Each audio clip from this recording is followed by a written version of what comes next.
আরেক শ্রেণীর মহিলা আছে, তার ঘরে 4টা-5টা ছেলে বিয়া করায়, 4টা-5টা বউ, একটা বউর ভাতও খাইতে পারে না। এমন আছে না নাই? এই বেড়ি যদি দেখে আশেপাশে কেউর গড় খুব ভালো চলতেছে পুতের বউ লিয়া, এডিরে গিয়া সেটা গুতাইব। এডিরে গিয়া কি করব? পুতের বউরে গিয়া ফার্ম দিব, গিয়া কইব সুফি দিব। সুফি আমরা কি কয়? সুফি সুফি দিব, এমনি দিব পাকের ঘরের মধ্যে গিয়া দিলে। ওই যে ফুতের বউ নতুন বেডি আইছে, কয়দিন হইছে, কব চাচি আম্মা, চাচি আম্মা তোর হরি কই? আম্মা কই জানে গেছে, এদিকে কই জানে গেছে। তোর হরিরে ডরাই, মারাত্মক ডরাই। তোর হরি দেখলে আইনা, তোর হরি থাকলে আইনা, তোর হরিরে সবাই ডরা। আইসো না বুঝবা, কয়েকদিন গিয়ালো এরপরে না বুঝবা হরি কি জিনিস। ঠিক না বেটি? যেরকম ঠিক কিনা? এখন এই হরিটা যদিও বালা হয়ে থাকে, কিন্তু এই বেড়ি গিয়ে সেটা লাগাই দিছে কোটনা বুড়ি। কি বুড়ি? এই কোটনা বুড়ি যে লাগাই দিছে। এখন নতুন বউটা এই বেডির ভিতরে একটা নেগেটিভ চিন্তা ঢুকাই দিছিনি। কথা কয় না, ঢুকাই দিছিনি। এই বেডি দোপ ফাঁক করতেছে, ডাইলের মধ্যে লাড়তাছে আর চিন্তা করতেছে, আরে আরে কোন দাজ্জাল হরি গরো জানে আইছি রে, এই হরি জানে কেমন দাজ্জাল রে। ঠিক না বেটি? আর এবিডি তো বুড়া হইছে ভাই, এবিডি থেকে বেশি কেউ জানে, এবিডি তো ভালোই জানে। এবিডি যেটা কইছে এটাই দেখা চইব খাইছে রে। এবিডি ডাইল মাইল ফাঁক করে গড়ায় এসে ফোন লাগাই দিছে মারে, আম্মা হ্যালো আম্মা কই বিয়া দিছ গো? হরি তো একটা দাজ্জাল হরি। আরে কি করছ তুই? কই দিন এসে গেছ? কর না, আমার হিবাড়ির এক শাশি হরি আছে, বুড়া মুরব্বী। হেবিডি কইছে, এটা কইছে, হেবিডি কইছে। দেখছেন নি কারবার কেমনি যে সমাজটারে কলুষিত করা হয়, সমাজটারে ধ্বংস করে দেওয়ার জন্য। সমাজে শান্তি নাই তো, নাই শান্তি সমাজে। কারো ভালো কেউ দেখতে পারে না, কেউ সুখে আছে, এটা আরেকজনের কাছে কি লাগে না? ভালো লাগে না। একজন ভালো পথে চলতেছে, তাকে কিভাবে খারাপ বানানো যায় এই চেষ্টায় লাইগা থেকে আরো 4জন। ঠিক কিনা বলেন? কেমনে খারাপ বানানো যায়? আর বেশি বালা হইয়া যদি সমাজে একটু দাঁড়ায় যায়, তারে কেমনে দুনিয়ার থেকে চিরবিদায় করে দেওয়া যায়, ওই চেষ্টা করি না। লোক সমাজও আছে না নাই? শরীফ উসমান বিন হাদিকে সরাই দিল কারা? ফেরেশতারা, জিনে। কারা সরাইছে? মানুষে সরাইছে। মানুষ নামক হায়েনারা, মানুষ নামক জানোয়ার সরিয়ে দিয়েছে। কারণ একটাই, অপরাধ একটাই। এই শরীফ উসমান বিন হাদির মতো এই মেধা যদি বেঁচে থাকে, আগামীর বাংলাদেশ হবে দুর্নীতিমুক্ত বাংলাদেশ, আগামীর বাংলাদেশ হবে ন্যায় পরায়ণ বাংলাদেশ, আগামীর বাংলাদেশ হবে ইনসাফের বাংলাদেশ, আগামীর বাংলাদেশ হবে 100% নিরাপদ বাংলাদেশ। ঠিক কিনা বলেন? এই জন্যে শরীফ উসমান বিন হাদিকে দুনিয়া থেকে সরিয়ে দেওয়ার জন্যে লেলিয়ে দেওয়া হয়েছে তার পিছনে একদল মানুষকে। বলেন তো এই দেশে শান্তির আশা করা যায়? বলেন আশা করা যায়? শান্তির আশা করা যায় না। এক শরীফ উসমান হাদি জান্নাতে চলে গেছে 100% শিওর। কয়শো পার্সেন্ট? আপনারা বিশ্বাস করেন? আপনারা মনে মনে কইতে পারেন, হুজুর আপনি জানেন কেমনে আল্লাহর কথা? আরে মিয়া, এটা তো আমার কথা না, গ্যারান্টি দিছেন আমার নবী। সুবহানাল্লাহ পড়েন। গ্যারান্টি কে দিছে? আমার নবী। আমার নবী বলছেন, কেউ যদি কাহারু দ্বারা আক্রান্ত হয়ে মারা যায়, কাহারু দ্বারা অতর্কিত হামলায় যদি মারা যায়, তাকে আল্লাহ শাহাদতের মর্যাদা দান করেন। সুবহানাল্লাহ। 1 নাম্বার। 2 নাম্বার, নবীজি বলছেন, কেউ যদি অচেতন অবস্থায়, হুশজ্ঞান হারানো অবস্থায় মারা যায়, আল্লাহ তাকে শাহাদতের মর্যাদা দান করেন। এই হলো 2টা তার মধ্যে ডকুমেন্টস, আছে না নাই? 1 নাম্বার, জুমার দিন জুমার নামাজ পড়ে মসজিদ থেকে বের হয়েছে, বুলেট বিদ্ধ হয়েছে। ঠিক কিনা বলেন? যেই মাত্র বুলেট বিদ্ধ হয়েছে, তখন থেকে সে মৃত্যুর আগ পর্যন্ত আর সেন্স ফিরে পায় নাই, জ্ঞান ফিরে পায় নাই। তাহলে বুলেট বিদ্ধ হয়েছে অতর্কিতভাবে, সেন্স হারা হয়েছে এবং সেন্স হারা অবস্থায় দুনিয়া থেকে গেছে, এবং বুলেট বিদ্ধ হয়েছে জুমার দিন জুমার নামাজের পরে। আলহামদুলিল্লাহ পড়েন। আর এক সপ্তাহ পরে আমার আল্লাহ পছন্দের বান্দাকে মৃত্যু দিয়েছেন জুমার রাত্রে। সুবহানাল্লাহ পড়েন। আরে মিয়া, এই জানোয়ারের গোষ্ঠী, তোরা মনে করছিস এই বিন হাদিকে, শরীফ ওসমান বিন হাদিকে মেরে ফেললি হাদি শেষ?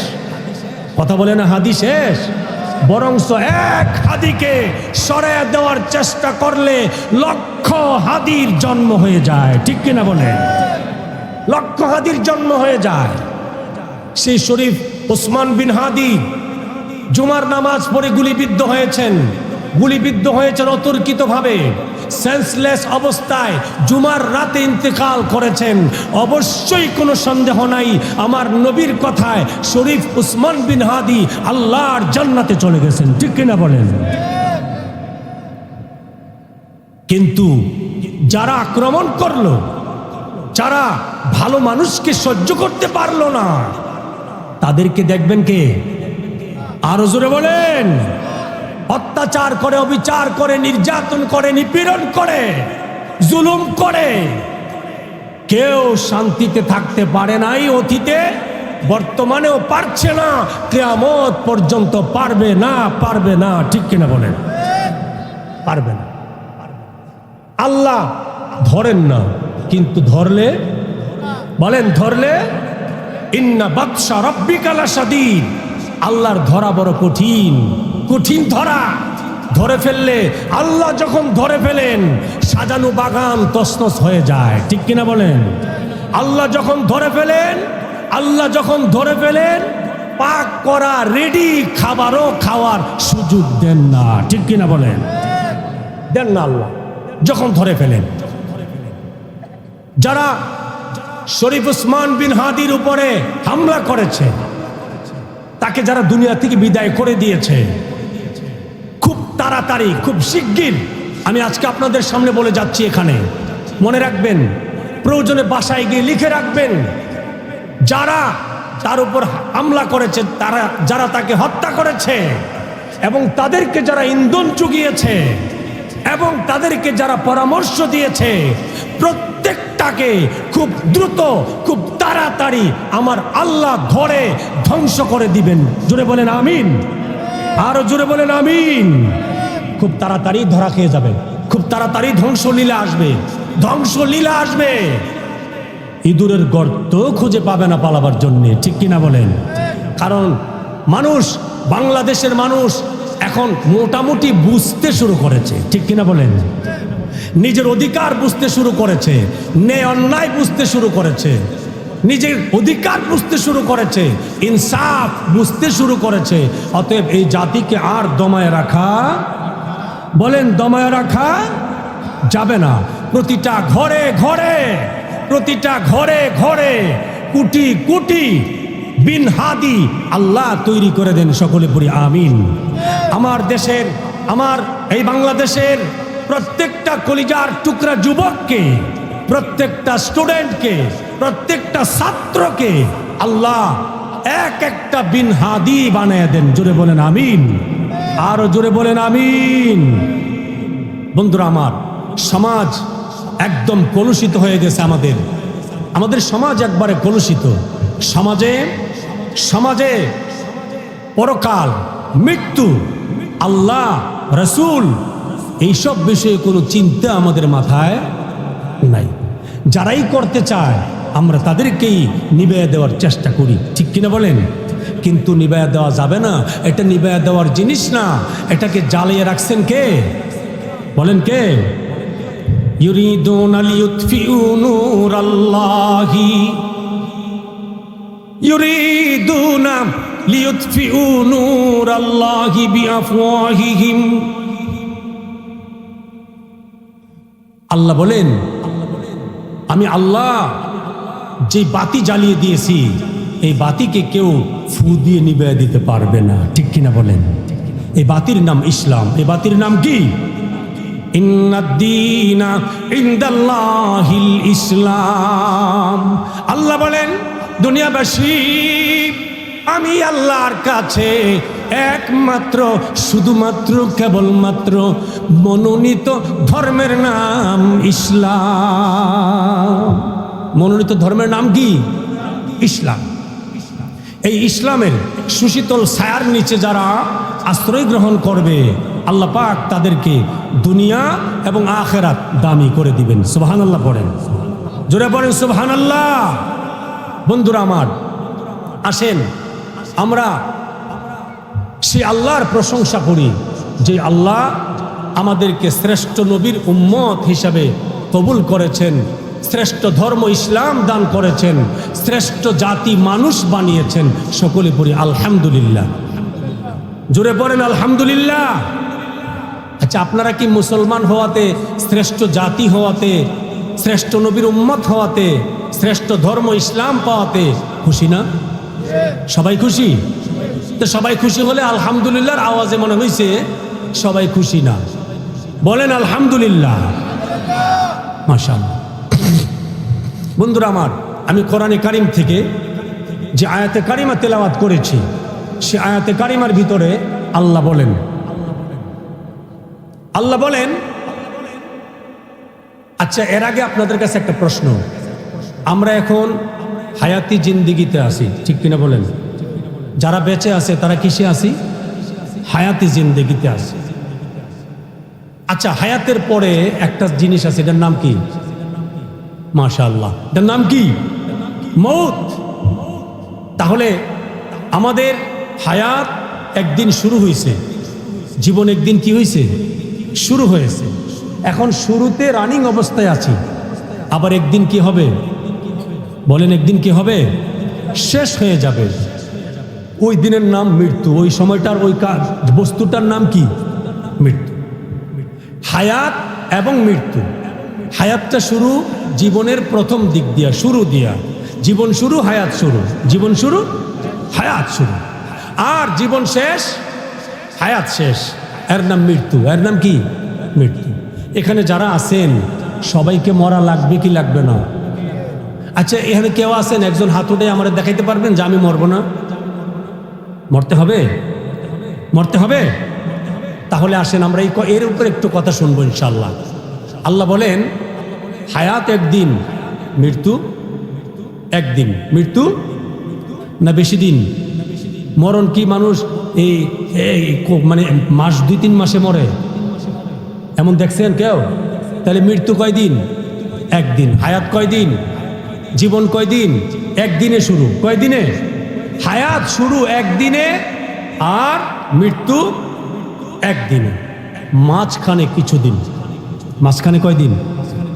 মাঝখানে কিছুদিন। মাঝখানে কয়দিন? নাকি বেশি দিন? আমার কাছে মনে হয় বেশি দিন। আমাদের আমল আখলাক, চরিত্র, আমাদের আচার ব্যবহার, আমাদের কালচার, আমাদের কাজকর্ম, আমাদের চলাফেরা, ওঠা বসা, আমাদের লেনদেন, আমাদের সামাজিক, পারিবারিক, রাষ্ট্রীয়, অর্থনৈতিক, শিক্ষা, প্রশাসনিক, সামরিক, আন্তর্জাতিক সব ক্ষেত্রে আমাদের কর্ম দেখলে মনে হয় না যে আমরা মরব, ঠিক কিনা বলেন? মনে হয় যেন আমরা চিরদিন এই দুনিয়াতে থাকবো। আসলে কি দুনিয়াতে থাকা যাবে? যাবে না। আল্লাহ বলেন আল্লাযী খালাকাল মাউতা ওয়াল হায়াতা লিয়াবলুয়াকুম আইয়ুকুম আহসানু আমালা। আল্লাহ বলেন, বান্দা আমি হায়াত এবং মৌত সৃষ্টি করেছি। কে সৃষ্টি করছেন? আল্লাহ। আল্লাহ বলেন আমি হায়াত এবং মৌত সৃষ্টি করেছি কেন জানো? আইয়ুকুম আহসানু আমালা।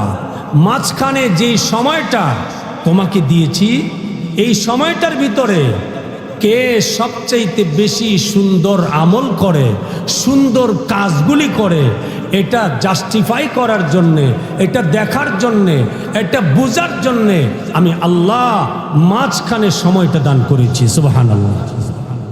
এখন মাঝখানের সময়টা হলো আমাদের সবচাইতে মূল্যবান সময়, ঠিক কিনা বলেন? এবার আসেন খুব মনোযোগ, আমরা আসল জায়গায় এসেছি আলোচনার। আমাদের জীবনে সময় 3টা। সময় কয়টা? 3টা। অতীত, বর্তমান, ভবিষ্যৎ। এখন অতীত যেটা চলে গেছে এটা আর কাঁদলেও ফিরে আসবে না। আসবে? আসবে না। গতকালকে কি বার গেছে? শনিবার। গতকালকের শনিবারটা কি কিয়ামত পর্যন্ত আর ফিরে আসবে? বলেন আসবে? আসবে না। তাহলে আমার পিছনে যে সময়টা চলে গেছে এটা লাভে হোক আর লসে হোক আমার জীবন থেকে শেষ হয়ে গেছে, ঠিক কি না? এই সময়টার জন্য আমরা আল্লাহর কাছে অনুশোচনা দেখাবো, চোখের পানি ছেড়ে কাঁদবো, তওবা করব, ক্ষমা প্রার্থনা করব। আর ভবিষ্যৎ বলতে আমরা আর কিছু নাই। কথা বলেন, আছে? ভবিষ্যতের গ্যারান্টি আছে? আপনি এখান থেকে ওইটা বাড়ি যেতে পারবেন, গ্যারান্টি আছে? গ্যারান্টি নাই। এরপরও আমরা কিন্তু চিন্তাটা করি না। এই চিন্তাটা আমরা করি না। কবরস্থানে গিয়েও আমরা দুনিয়ার আলাপ করি কি করি না? কবরস্থানে গিয়েও জমিন নিয়ে আলোচনা করি। জানাজার মাঠে মুর্দা সামনে রেখাও দাঁড়াইয়া জমিন নিয়ে কথা কই না? একজন আর একজনকে জিগায়, ও ভাই সাহেব, উত্তরের মাঠও গেছিলেনি, দক্ষিণের মাঠে গেছিলেনি, আমার ক্ষেত্রে পানি আসেনি, ঠিক না বেটি? জানাজার মাঠে জিগায়, তাহলে কি মৃত্যুর কথা আমার মনে আছে? নাই। পরকালের কথা আমার মনে নাই, কবরের কথা আমার মনে নাই, মালাকুল মৌতের হাতে যে ধরা পড়ব এই চিন্তাটা আমার মাথায়। বন্ধু আমার সাদ্দাত নাম কি? বলেন নাম কি? সাদ্দাত কাফের। সাদ্দাত কি? বড় কাফের, জঘন্য কাফের সাদ্দাত। সাদ্দাত বেহেশত বানাইছে, জানেন না আপনারা? সাদ্দাতের বেহেশতের কথা জানেন না? সাদ্দাত বেহেশত বানাইছে, বিশাল বেহেশত, সাজায় গুজে সুন্দর কইরা বেহেশত বানানি শেষ। এরপরে সাদ্দাতের কাছে খবর আসছে, জাহাপনা বেহেশত বানানো শেষ, এবার বেহেশত উদ্বোধনের তারিখ করেন। কি করবে? উদ্বোধন করবে। কি বলেন? পদ্মা সেতুর কাজ শেষ, রাজকীয়ভাবে জমকালো অনুষ্ঠানের মাধ্যমে হাজার হাজার কোটি টাকা খরচ করে উদ্বোধনী অনুষ্ঠান হয়েছে না? হয়েছে। এবার সাদ্দাত তো প্রেসিডেন্ট, বাদশাহ। সাদ্দাত বলছে ঠিক আছে, জান্নাত উদ্বোধন হবে। সাদ্দাত জান্নাত বানায় দেখাইতে চায় যে আল্লাহর জান্নাতের আমার দরকার নাই, আমি নিজেই জান্নাত বানাইতে পারি। জোরে কর নাউজুবিল্লাহ, আরো জোরে কর নাউজুবিল্লাহ। এবার সাদ্দাত রেডি, রাজকীয় পোশাক পইরা ঘোড়ার উপরে উঠছে, ঘোড়ার উপরে বসছে, বৈশা ঘোড়া সামনের দিকে বাড়াইয়া দিছে।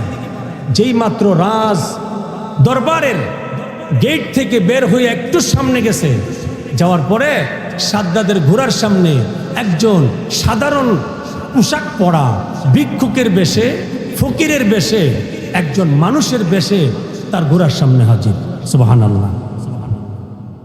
সাদ্দাত যেই মাত্র ভিক্ষুকের বেশে সাদ্দাতের ঘোড়ার সামনে দাঁড়িয়ে গেছে, সাদ্দাতের তো মেজাজটা গরম হয়ে গেছে। সাদ্দাত ডাক দিয়া কয়, ভিক্ষুক রে, এত বড় সাহস তোর, আমি সাদ্দাত আমার ঘোড়ার সামনে দাঁড়িয়ে গেলি রে, তোর এত বড় সাহস, যা দূর হয়ে যা। এই কথাটা বলতে দেরি ওই ভিক্ষুকের বেশে মানুষটা সাদ্দাতের ঘোড়ার সামনে থেকে দূরে সরে গেছে। হয়ে গেছে, দূরে সরে গেছে। সাদ্দাত ঘোড়া দিয়ে রওনা করেছে। কিছু দূর যাওয়ার পরে আবার ওই মানুষটা সাদ্দাতের ঘোড়ার সামনে দাঁড়িয়ে গেছে, আবারও ধমকি মেরে সরাইয়া দিয়েছে। এরপরে সাদ্দাত যখন নাকি জান্নাতের, তার তৈরি জান্নাতের গেটের কিনারায় যখন হাজির, এমনি তাকায় দেখে ওই ফকির ভিক্ষুকের বেশি মানুষটা সাদ্দাতের ঘোড়ার সামনে আবার দাঁড়িয়ে গেছে। এবার সাদ্দাতের মনের ভিতরে একটা ধাক্কা লেগে গেছে।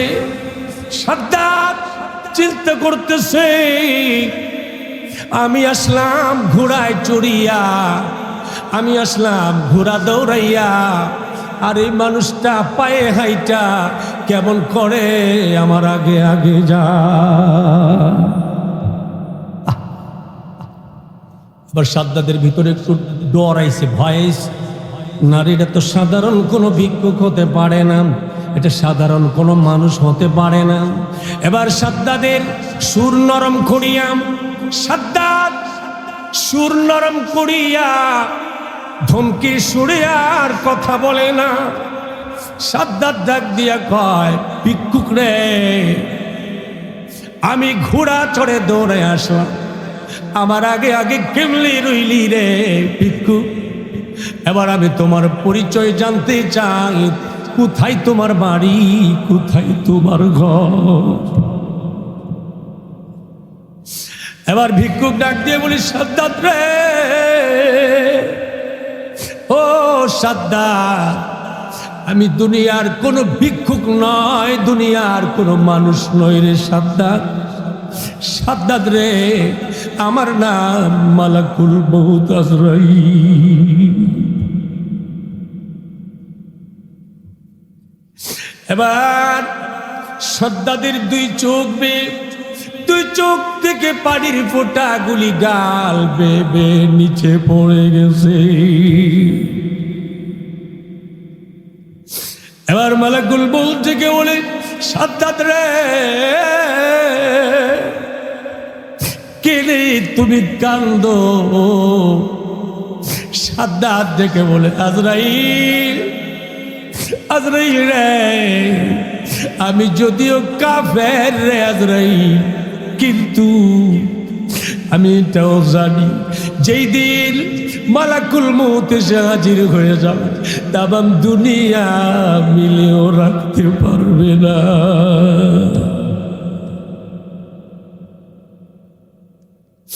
ফুল বিছানায় যদি মরণ হয়ে যায়, ফুল দূরে সেগুন কাঠের খাটের বিছানায় যদি মরণ হয়ে যায়, তোমাকে টেনে টেনে ফুলের বিছানা থেকে নামাইয়া উত্তর দিকে মাথা করে শোয়াইয়া পায়ে মাথা চাদর দিয়া ঢেকে দেওয়া হবে। বন্ধু বান্ধব আত্মীয় স্বজন আসবে, আর মুখের কাপড় সরাইয়া তোমার চেহারা জীবনের শেষবারের মতো একবার দেখবে। ওই দিক দিয়ে তোমাকে গোসল দেওয়ার জন্য বড়ই পাতা দিয়ে গরম পানি তৈরি হতে আছে। জীবনে কত গরম পানি দিয়ে গোসল দিলা, কিন্তু আজকের গরম পানি আলাদা গরম পানি। জীবনে কোনোদিন বড়ই পাতার গরম পানিতে গোসল দেও নাই। গোসলের জন্য পানি রেডি, মসজিদ থেকে খাট রেডি, উঠানের কিনারায় তোমার গোসলের জন্য পর্দা টানানো হয়ে গেছে। এবার তোমাকে গোসল দেওয়ার জন্য যারা গোসল দেবে রেডি হয়ে গেছে। গোসল দিতে যাইয়া জীবনে তো কত গোসল দিলা, নিজের গোসল নিজে দিলা, নিজের শরীর নিজে ঘষলা, কিন্তু আজকে তোমার এমন গোসল হবে, তোমার গায়ে তুমি সাবান লাগাইবার ক্ষমতা নাই।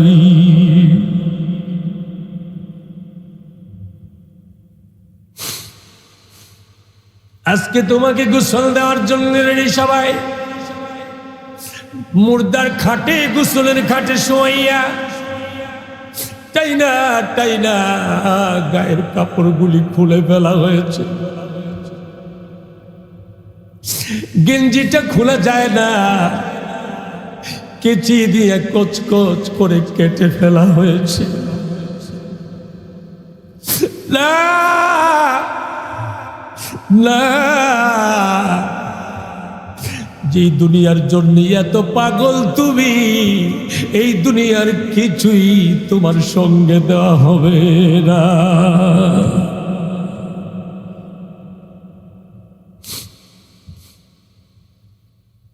গোসল দেওয়া হয়ে গেছে, 3 টুকরা 5 টুকরা কাপড়ের ভিতরে ঢুকাইয়া পায়ে মাথা 3টা বাদ দিয়া খাটের মধ্যে শোয়া দেওয়া হয়েছে।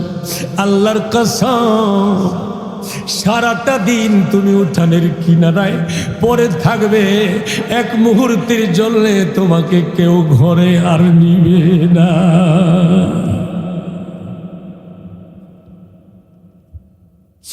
কি নিয়ে বাহাদুরি করো বন্ধু? এই বাড়ির বাহাদুরি, গাড়ির বাহাদুরি, সম্পদের বাহাদুরি, দুনিয়ার সব কিছু নিয়ে বাহাদুরি করছো। এই দুনিয়া কিন্তু তোমারে কিছুই দিবে না, সব রেখে তোমায় বিদায় করে দিবে।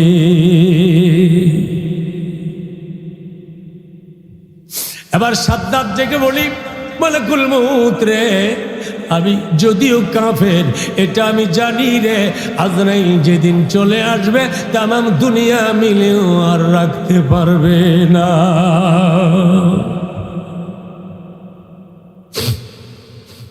আর রাখতে পারবে না।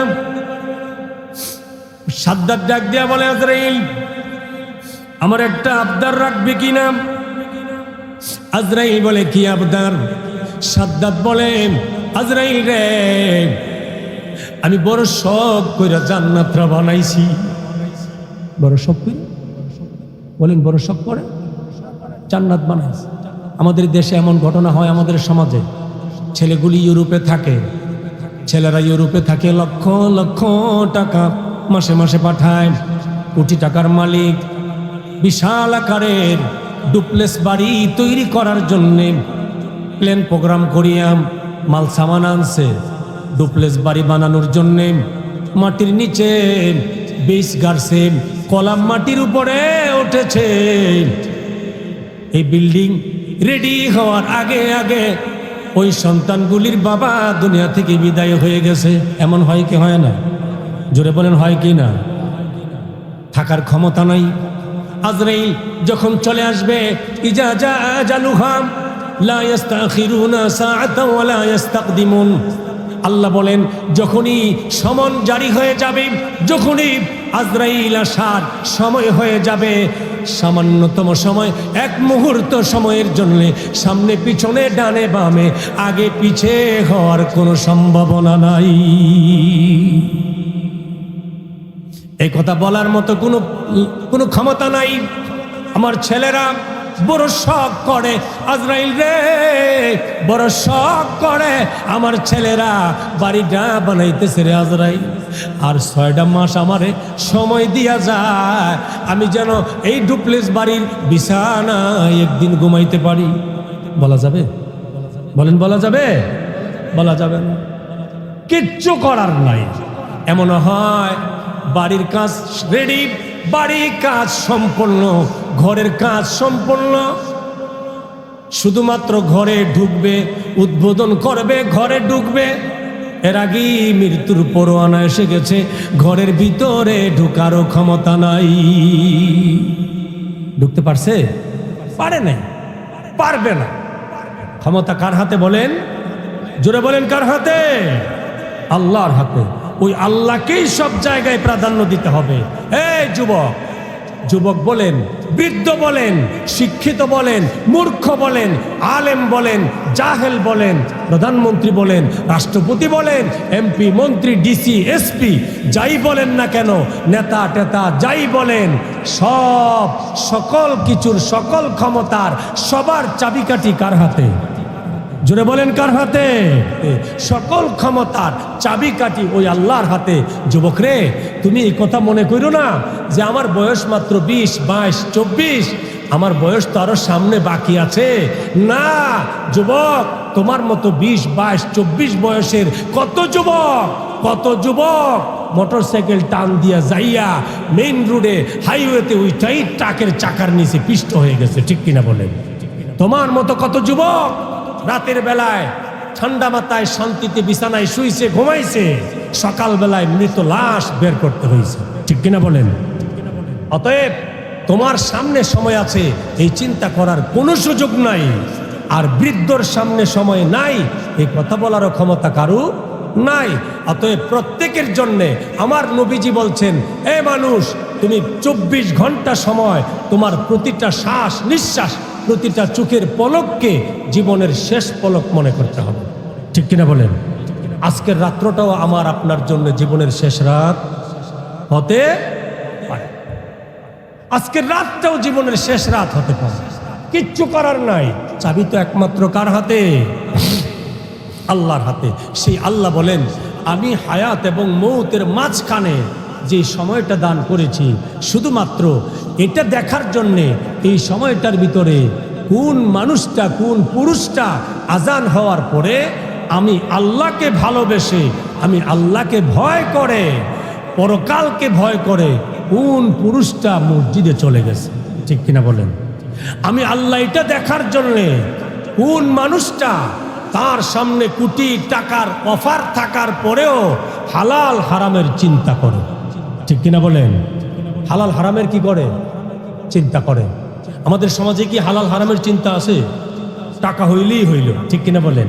টাকার দরকার, টাকার দরকার। টাকার বিনিময়ে অন্যায়কেও ন্যায় করে দেওয়া যায়, টাকার বিনিময়ে সত্যকে মিথ্যা বানিয়ে দেওয়া যায়, টাকার বিনিময়ে আসামিকে থানার গারদ থেকে ছেড়ে দেওয়া যায়। ঠিক কিনা বলেন? ছেড়ে দেওয়া যায় টাকার বিনিময়ে। আল্লাহ বলেন, আমি এটাই দেখার জন্যে হায়াত, জীবনের শুরুতে হায়াত এবং শেষে মৌত, এই দুইটা জিনিস সৃষ্টি করেছি আমি এটা দেখার জন্যে। কি দেখার জন্যে? আল্লাহ বলেন, কে বেশি সুন্দর কাজ করছে। কি কাজ বলেন? সুন্দর কাজ। আল্লাহর কাছে যেই কাজটা সুন্দর, ওই কাজটার নামই নেক আমল। ওই কাজটার নাম কি? জোরে বলেন, ওই কাজের নাম কি? নেক আমল। আল্লাহর কাছে যেই কাজটা সুন্দর নয়, আল্লাহর কাছে যেই কাজটা অপছন্দের, ওই কাজটার নামই নাফরমানি। ঠিক কিনা বলেন? ওই কাজটার নামই কি? বদ আমল, নাফরমানি। বন্ধু আমার, আল্লাহ বলেন, আহসানু আইয়ুকুম আহসানু আমালা। আল্লাহ বলেন, আমি এটাই দেখতে চাই কে কত বেশি সুন্দর আমল, কে কত বেশি সুন্দর আমল করে। এবার আসেন, সুন্দর আমল কি? নেক আমল তো সবাই করে। নামাজ পড়ি না আমরা? কথা বলে না, নামাজ পড়ি না? আচ্ছা, কত দিকে সবার নামাজ কি সঠিক? আহারে, কত মানুষ আছে 2 মিনিটে 8 রাকাত নামাজ পড়তে পারে। ঠিক না বেঠিক? 2 মিনিট লাগে 8 রাকাত নামাজ পড়তে। আবার আরেকজন আছে 2 রাকাত নামাজ পড়তে 8 মিনিট লাগে। ঠিক না বেঠিক? তাইলে কি দুইটা নামাজ কি একরকম হইল? একরকম না। কেউ আছে জাকাত দেয়, কেউ আছে জাকাত দেয় নীরবে, মুফতি সাহেবের সাথে পরামর্শ কইরা কিভাবে জাকাত দিতে হবে, কিভাবে জাকাতটা দিলে আল্লাহর পছন্দের হবে, ওইভাবেই জাকাত দেয়। এমন মানুষ আছে না নাই? আছে। আবার আরেকজন আছে ইমাম মুফতি আলেম ওলামার সাথে পরামর্শ করার দরকার নাই, ওই যে নরসিংদী চইলা যায় বাবুরহাটে, ওখান থেকে যাইয়া গামছার দামে লুঙ্গি আর লুঙ্গির দামে শাড়ি, ঠিক না ঠিক, কিন্না নিয়ে আয়ে ট্রাক ভইরা, পিক আপ ভইরা নিয়ে আয়ে আইন এলাকার গরিবরা লিস্টি করে। লিস্টি করার জন্য আরেক দলরে টাকা দেয়, টাকা দিয়া নিয়োগ দেয়, লিস্টি তৈরি করো। একটা তারিখ করে, ওই তারিখে বাড়ির গেটের সামনে হাজার হাজার মানুষের ভিড় লাগায়া দেয়। সাংবাদিক নিয়ে আসে, ইউটিউবার নিয়ে আসে, ছড়াইয়া দাও আমি যে জাকাত দিতে আসি। ঠিক কিনা কন? এটার নাম কি জাকাত? এটার নাম জাকাত নয়, এটা জাকাতের নামে নাটক, জাকাতের নামে প্রহসন। ঠিক কিনা বলেন? এই জাকাত আল্লাহর দরবারে কবুল নয়। জাকাত হলো আপনি টাকা দেবেন। কি দেবেন? টাকা দেবেন। জাকাত আপনি মাল দেওয়ার জন্য নয়, আপনি জাকাত টাকা দিবেন। তাহলে যে ব্যক্তি শাড়ি দিল, লুঙ্গি দিল, সস্তা দামের শাড়ি লুঙ্গি, ওই রমজান মাসে কাপড়ের দোকানের সামনে, অনেক দোকানের সামনে ছোট্ট করে সাইনবোর্ড লাগাই রাখে লেখা যে এই দোকানে জাকাতের কাপড় পাওয়া যায়। কথা কয় না? কিসের কাপড়? জাকাতের কাপড় পাওয়া যায়। তাইলে বোঝা গেল জাকাতের কাপড় আলাদা। এই কথা কয় না কেন? জাকাতের কাপড় আলাদা। তাইলে আপনার কেটা কইছে এই কাপড় দিয়ে জাকাত দিতেন? হ্যাঁ, আপনি যদি কাপড় দিতেই চান তাইলে যেই শাড়ি দেবেন, আপনার স্ত্রীরে আপনি যেই দামের শাড়ি পরাইতে পছন্দ করেন, ওই দামের শাড়ি এনে দিবেন। আপনি পারবেন? ওই দামের শাড়ি দেবেন। আপনি নিজে যেই দামের লুঙ্গিটা পছন্দ করেন, ওই দামের লুঙ্গি এনে দিবেন। দেয় এই কাপড়? বলেন, এই কাপড় দেয়? এই কাপড় তো দেয় না। তাইলে এটা জাকাত না নাটক? নাটক। অর্থাৎ সমাজে তার নাম প্রচার করা, সে যে দানবীর, সে নাম প্রচার করা, অথবা সামনের দিকে মেম্বার ইলেকশন, চেয়ারম্যান ইলেকশন, অথবা কমিশনার কাউন্সিলরের নির্বাচন করবে, অথবা নেতাগিরি করবে এলাকার মধ্যে, নেতাগিরিটারে ফুক্ত করার জন্য, পাকা করার জন্য এই কাপড় আইনা মানুষের লাইন ধরায়। ঠিক না বেটি? এগুলি আল্লাহর কাছে সুন্দর আমল না। আল্লাহর কাছে কি না? সুন্দর আমল না। আপনার জাকাতটা তখন আল্লাহর কাছে সুন্দর হবে যখন আপনি জাকাতটা কোনো মুফতি সাহেবের সাথে পরামর্শ কইরা, মুফতি সাহেবের পরামর্শ অনুযায়ী জাকাত দেবেন, তখন আপনার জাকাতটা আল্লাহর কাছে কি হবে? পছন্দের হবে, সুন্দর আমল হবে, সুন্দর জাকাত হবে। ঠিক কিনা বলেন? এমনিভাবে আপনি যখন মসজিদ মাদ্রাসায় দান করবেন, আল্লাহর খুশির জন্য যখন দান করবেন, তখন এটা সুন্দর আমল হবে। আর যদি আমি দিতেছি মানুষে জানুক, মারহাবা কোক, পরে দিলে দিলাম, না দিলে নাই, আমি কইয়া দিই 5,000 টাকা, 10,000 টাকা, আমার বাবার নাম লইয়া, আমার নাম লইয়া নারায় তাকবীর মারহাবা কইব, এখন মারহাবা লইয়া যাই, পরে দিতাম পারি আর না পারি, এইটা হইল পরের হিসাব। এইটা কি আল্লাহর কাছে সুন্দর আমল নাকি ঘৃণার আমল? আল্লাহর কাছে ঘৃণার আমল, অপছন্দের আমল। এই জন্য আল্লাহ বলেন যে আমি আল্লাহ হায়াত মৌত সৃষ্টি করেছি, এই জন্যে হায়াত দিয়া দুনিয়ার জিন্দেগি শুরু করে দিছি। এই পুরো জিন্দেগির ভিতরে আমার কোন বান্দা বান্দি আমি আল্লাহর জন্যে সব চাইতে বেশি সুন্দর আমলগুলি করে, এটা দেখার জন্যে আমি আল্লাহ হায়াত মৌত সৃষ্টি করেছি। সুবহানাল্লাহ পড়েন। বন্ধুরা আমার, আমাদের জিন্দেগির ভিতরে 24টা ঘন্টাই সুন্দর আমলের সুযোগ। ঠিক কিনা বলেন? কথা বলেন, ঠিক কিনা? আল্লাহ বলছেন, আমি বলছি না, আল্লাহ বলছেন ওমা খালাকতুল জিন্না ওয়াল ইনসা ইল্লা লিয়াবুদুন। আল্লাহ বলেন দুনিয়াবাসী রে, আমি আল্লাহ তোমাদেরকে মানুষ এবং জিন জাতিকে এমনিতে বানাই নাই। আমি আল্লাহ মানুষ এবং জিন জাতিকে একমাত্র আমি আল্লাহর গোলামির জন্য বানিয়েছি। সুবহানাল্লাহ পড়েন, আলহামদুলিল্লাহ পড়েন। আমাদের ঢাকার মেহমান এসে গেছেন। আল্লাহ পাক আমাদের সকলকে জিন্দেগি সুন্দর